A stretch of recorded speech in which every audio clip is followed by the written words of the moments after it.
मैंने वैशेषिक में लगा कि ये विज्ञान ज्यादा है, तो मैं उसका भाष्य अपने ढंग से करने लग गया, 15-16 सूत्रों पर किया।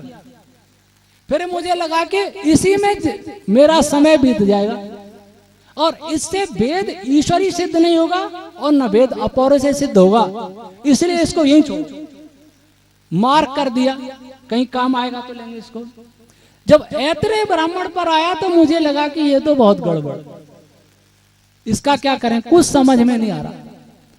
मैं ये भी पढ़ चुका था, ऋषि दयानंद कहते हैं कि वेद ब्राह्मण, वेद के व्याख्यान है ब्राह्मण ग्रंथ, तो व्याख्यान को समझे बिना वेद कैसे समझ में आएगा। इसलिए सबसे निकट का संबंध अगर वेद का किसी शास्त्र से है तो ब्राह्मण ग्रंथों से है।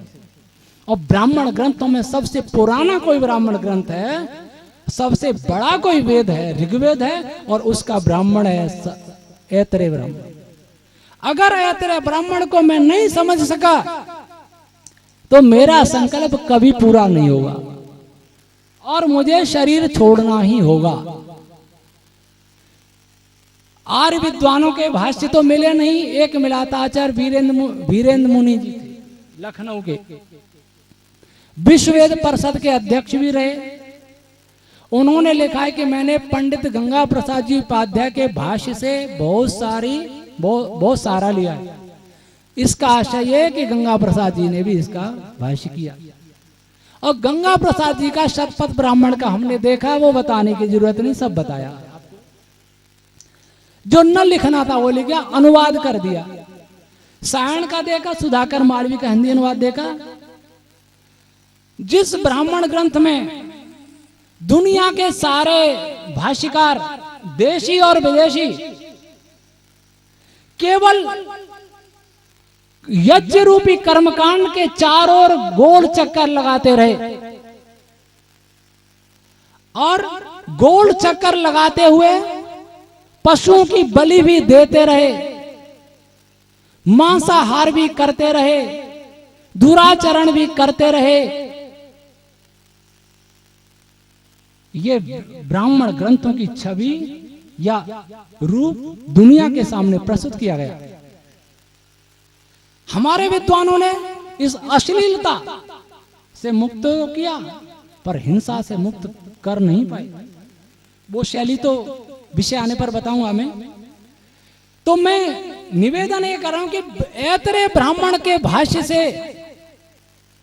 हम 20 अध्याय में जो बताए हैं, कैसे कैसे परमाणु आदि की उत्पत्ति होती है, विज्ञान का विशेष बताएंगे, कैसे कैसे कौन कौन से मंत्र कहां कहां काम आ रहे हैं, क्या क्या उनके प्रभाव हैं इस ब्रह्मांड पर। मैंने जहां तक पढ़ा है 2000 ऋग्वेद के मंत्र हैं इसमें, ऐतरेय में 2000 केवल ऐतरेय ब्राह्मण। महर्षि महिदास जी ने लिख दिया, आरभवम संसति,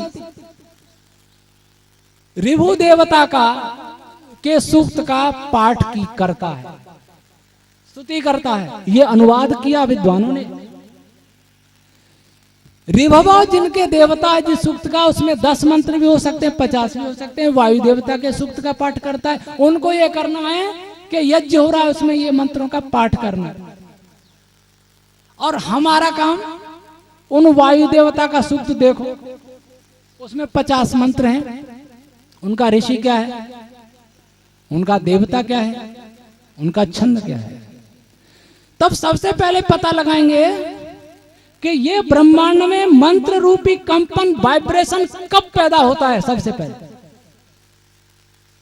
और फिर बाद में कब पैदा होता है, उसका, उसके देवता का, उसके छंद का, एटम पर, प्रकाश पर, ऊष्मा पर क्या प्रभाव पड़ता है, गैलेक्सी बनने में क्या काम आता है, सूर्य से ऊर्जा उत्पन्न होने में उन रश्मियों की क्या भूमिका रहती है, वो कैसे बनना शुरू होती हैं, ये भी हमें विचारना पड़ेगा। और फिर उस मंत्र में कौन कौन से शब्द आते हैं, उन शब्दों का इस ब्रह्मांड में सृष्टि प्रक्रिया में क्या प्रभाव रहता है, यह भी हमको जानना पड़ता है। तो 50 मंत्रों पर यह विचार कोई साधारण कार्य नहीं है स्वामी। उन्होंने तो एक लाइन, आधी लाइन लिख दी, वायु सूक्त का पाठ करता है, उनको कौन सा दिमाग लगाना पड़ा। लेकिन हमें उस वायु सूक्त के सभी मंत्रों पर विचार करना पड़ता है। तो इस ऐतरेय भाष्य के साथ 2000 ऋग्वेद के मंत्रों का, यदि 2000 हैं तो जैसा मैंने पढ़ा है कहीं, उनका वैज्ञानिक प्रभाव सृष्टि प्रक्रिया पर भी हमारे ऐतरेय ब्राह्मण से पूरा स्पष्ट हो जाएगा। वो मंत्र रश्मियां कब कब पैदा होती हैं, किससे पैदा होती हैं, वह भी स्पष्ट हो जाएगा। तब इस प्रक्रिया से क्या वेद ईश्वरी सिद्ध नहीं होगा? क्यों स्वामी जी? मेरा तरीका ये, इस तरीकों को विज्ञान चैलेंज नहीं कर। अच्छा, दूसरी बात, इसमें यह प्रश्न खड़ा होगा कि ओम की तरंग तो मिल गई, इन छंद रश्मियों की तरंग नहीं मिली, तो ये भी तो बड़ी बात है। टेक्नोलॉजी हम नहीं बना सकते, हमारे पास कुछ नहीं है, लेकिन थ्योरी हम दे सकते हैं। तब कहेंगे आपकी थ्योरी को मान्यता कैसे मिलेगी, उसका भी उपाय मैं बताता हूं। मान लीजिए मेरे रहते 6.5 साल में, या मेरे जीते भी, या आगे 50 साल में भी ऐसी टेक्नोलॉजी विकसित नहीं हुई कि दुनिया के वैज्ञानिक इन छंद रश्मियों को पकड़ सकें अपने यंत्रों के माध्यम से, तब क्या होगा? तब वो वेद को कैसे मानेंगे? तो उसका उपाय मेरे पास ये है कि जैसे गणित के सूत्र हैं, त्रिकोणमिति मान लो, त्रिकोणमिति के सूत्र हैं, साइन थीटा, कॉस थीटा, बहुत सारे जो हैं, ये दिखने में बड़े विचित्र लगते हैं। जब मैं 9वीं में पढ़ा तो हमारा अध्यापक पढ़ाना है sine square theta plus cos square theta equal to 1 plus tan square theta equal to sec square, ऐसे पढ़ा गया। बहुत सारे लड़के तो भाग गए, थीटा थीटा बोल गणित छोड़ दिया। अगर ये थीटा, ये ट्रिग्नोमेट्री किसी की समझ में नहीं आ रही, मान लीजिए कोई टेक्नोलॉजी नहीं है कि इन सूत्रों को समझें, तब क्या होगा? तो मेरे पास एक उपाय है कि अगर मैं इन्हीं सूत्रों से इस मकान की ऊंचाई बता दूं और उनको को नाप लो, मैंने इस सूत्र से यहाँ कागज पे बैठे बैठे इस मकान की ऊंचाई बताई, मैंने इसी सूत्र से बैठे बैठे यहां से सूर्य की दूरी बताई है, आप अपनी किसी और थ्योरी से बता दो, जानो, तुलना करो। अगर वो तुलना होती है, बराबर मेरी बात सत्य सिद्ध होती है, तो सूत्र सत्य सिद्ध होंगे कि नहीं होंगे? भले ही आप उसको नहीं पढ़ पाए। बहुत सारी चीज हम जानते हैं, मोबाइल के विषय में सामान्य बालक भी बड़ों से ज्यादा जानता है, लेकिन उसका सूक्ष्म विज्ञान है, उसको कोई नहीं जानता।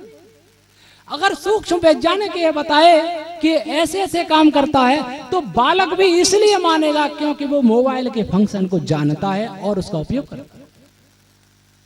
अगर मैं वैज्ञानिकों को ये बताऊंगा कि मेरे छंद छोड़ो, पर इस छंद विज्ञान के आधार पर मैं अपने परिणाम बताता हूं, आप सूर्य के उस भाग में जाकर के देखो, आपको इतना ऐसा टेम्परेचर मिलेगा, ऐसी आपको ज्वालाएं मिलेंगी। आप गैलेक्सी के केंद्र में झांक करके देखें तो आपको ऐसा मिलेगा। मैं पहले से बता दूं, जो वो नहीं जानते हैं, तब छंद विज्ञान सिद्ध होगा कि नहीं होगा? भले ही उनको नहीं मिले, तो मैं इसी आधार पर, इसी विश्वास पर आगे बढ़ रहा हूं। और मुझे इसके बाद चलते हैं, ये पहला बिंदु मुझे लगता है हो गया मोक्ष राज्य, नहीं तो बोलते रहेंगे। दूसरा, वेद सब सत्य विद्या। वेद में सब सत्य विद्या होने का अर्थ क्या है? विद्या कितने प्रकार की होती है? इस पर भी परोपकारी में काफी लेख, बहुत विस्तार में नहीं जाऊंगा, पर एक बार ऋषि मेला के अवसर पर मैं गया था अजमेर में एक माता प्रकाश उर्मिला जी राजोत्या हैं, रिटायर्ड प्रिंसिपल, बहुत साध्याशील हैं और मोक्षराज जी जानते हैं, हमें भी 1 लाख रुपया दान दिया था पहले, 80 वर्ष की होंगी शायद। तो उन्होंने कहा कि स्वामी जी मेरी एक बात आज तक समझ में नहीं आई,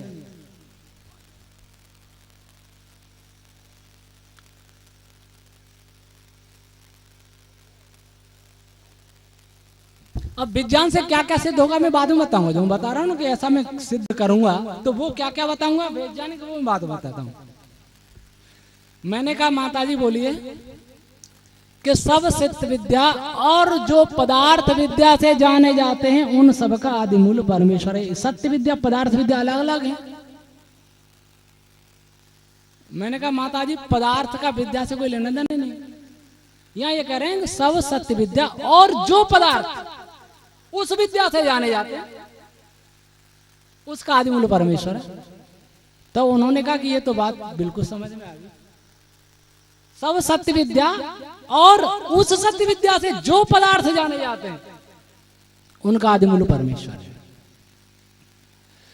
तो क्या विद्या असत्य भी होती है? विद्या का सीधा सरल अर्थ है यथार्थ ज्ञान, बहुत विस्तार में नहीं जाएंगे, यथार्थ ज्ञान उसको कहते हैं विद्या।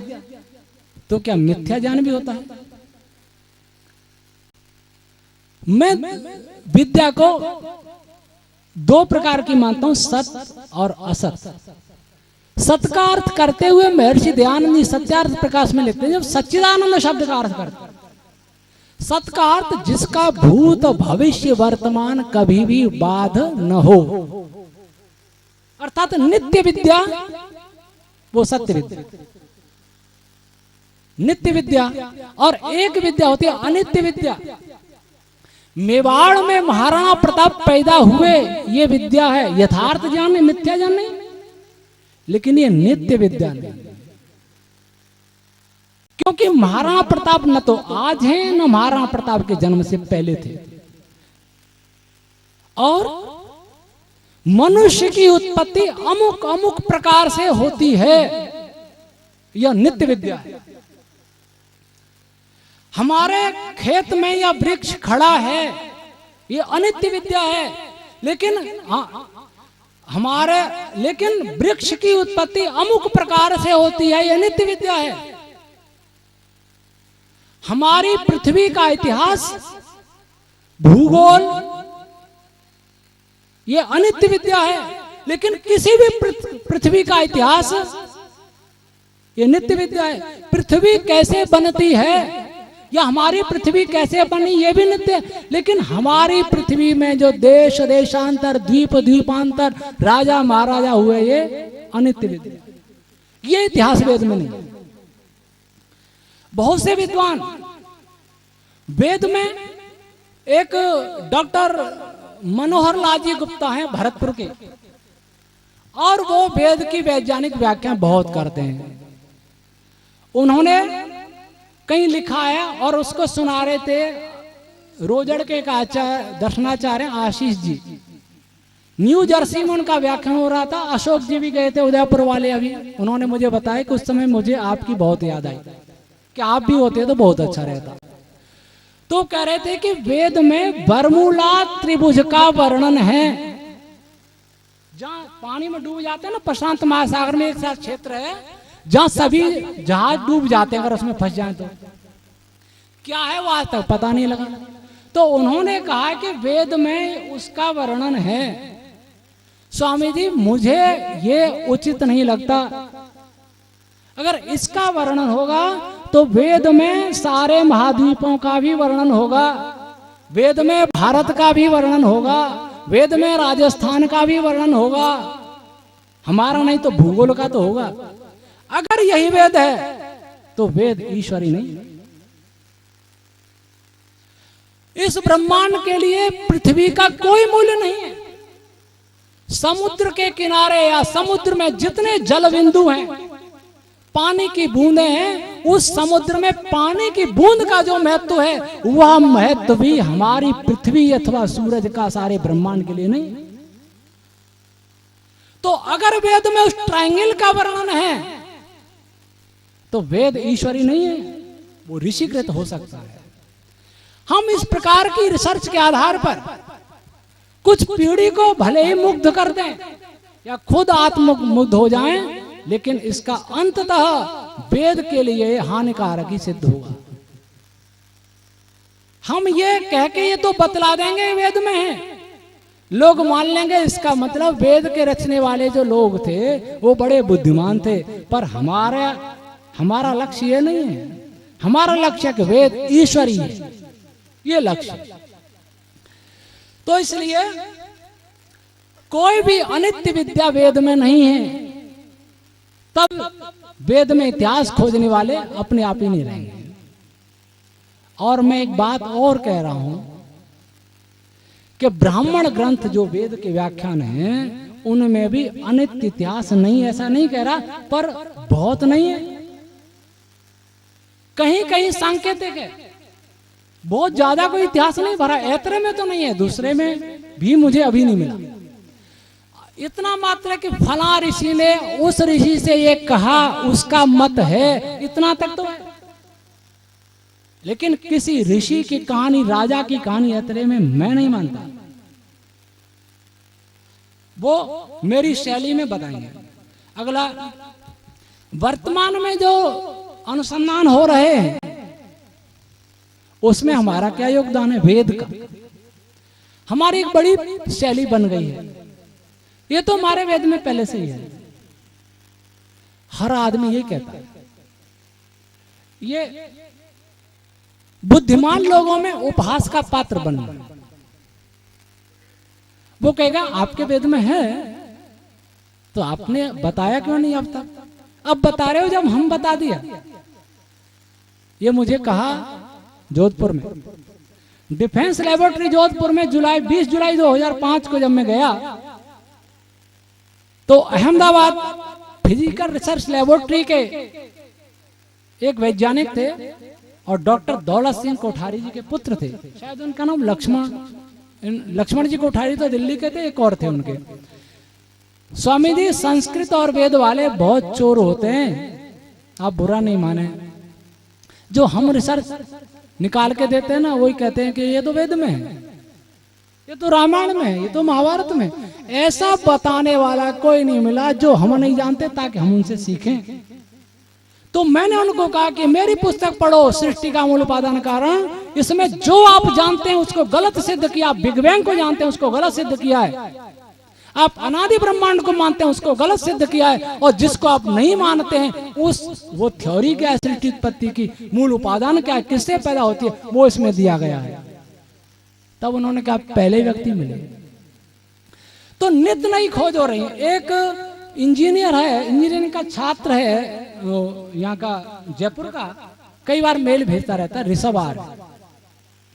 उसने मुझे लिखा कि लोग कहते हैं कि न्यूटन ने चोरी कर ली गुरुत्वाकर्षण खोज करके, ये तो हमारे यहाँ था, कि आपका इसमें क्या विचार है? मैंने उसको यही मेल करवाया कि यहाँ आ जाओ, मेरे पास इतना समय नहीं रहता सभी मेल का उत्तर दूं।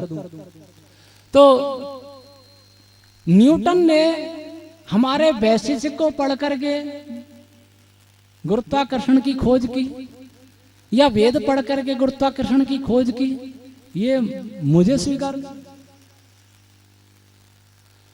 मैं इतना मानता हूं कि वेद की विद्या जो महर्षि दयानंद जी कहते हैं कि यहां से यूनान, यूरोप, अमेरिका आदि देशों में गई, वो ऐसे गई परंपरागत संस्कार रूप में विद्या धीरे धीरे वहां पहुंची, और जैसे फिर माता से पुत्र, पुत्र से फिर और पिता माता से फिर पुत्र, और उसके बाद या गुरु शिष्य परंपरा से कुछ संस्कार तो जरूर आ सकते हैं, लेकिन अन्वेषण की प्रवृत्ति मनुष्य में नहीं है। केवल मनुष्य पशु ही है कि तोता को जितना पढ़ा दो उतना ही बोलेगा, ऐसा मनुष्य नहीं है।